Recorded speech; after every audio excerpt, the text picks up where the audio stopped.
My brothers and sisters, like I say, when you make a dua for your children, it will be a means of their goodness, inshallah. So don't use the supplication you have to destroy your kids, rather use it to build them. And then you get the supplication from your own children for you, subhanallah. I would love it if my children made dua for me on a daily basis. And then we have those parents who've passed on.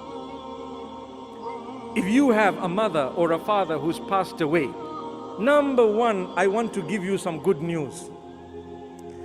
For those of you who are orphans or who grew up as orphans, I want to tell you the chances of Allah loving you are greater than those who are not orphans, based on the fact that the most beloved unto Allah himself was an orphan. Allah chose for the one he loves the most that his father would die prior to his birth. And Allah chose for the one whom he loves the most that his mother would actually pass away in his infancy. So if you've lost your mother and your father, perhaps it's the love of Allah giving you an opportunity to succeed far beyond those who have both parents. Subhanallah. Subhanallah. You thought of that? And thereafter, as you grow, subhanallah, as you grow and you see, perhaps you may have lost your parents, like I say, it is your duty to pray for them. The most powerful gift you can give a deceased parent is the simplest thing, not complicated. Not complicated. When people say, my father passed away, what's the best thing I could do to help him? The answer is the simplest thing, but shaitan comes to you and says, no, that's too simple. I don't think it's going to work. Why? If I were to ask you, what do you think is the best thing that would help your father or your mother who's passed away? You probably would come up with a list of very, very difficult things. But the hadith says the best that you could do for those parents of yours under normal circumstances is to pray for them, to pray for their forgiveness. That's it.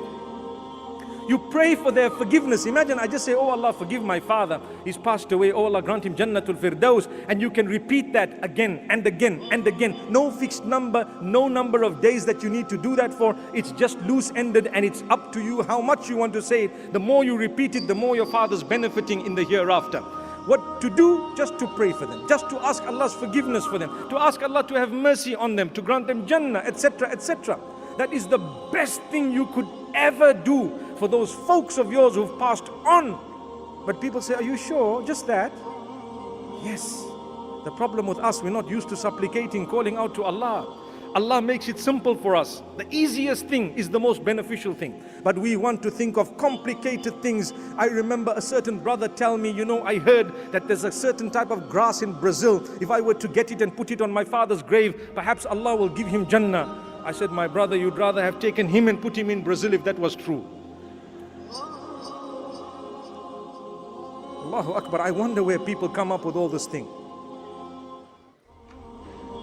May Allah subhanahu wa ta'ala grant us ease. Perhaps that father was into football. Allah knows. But my brothers and sisters, getting more serious, look at it. You want your parents to be happy after death. You should try to visit some of their friends.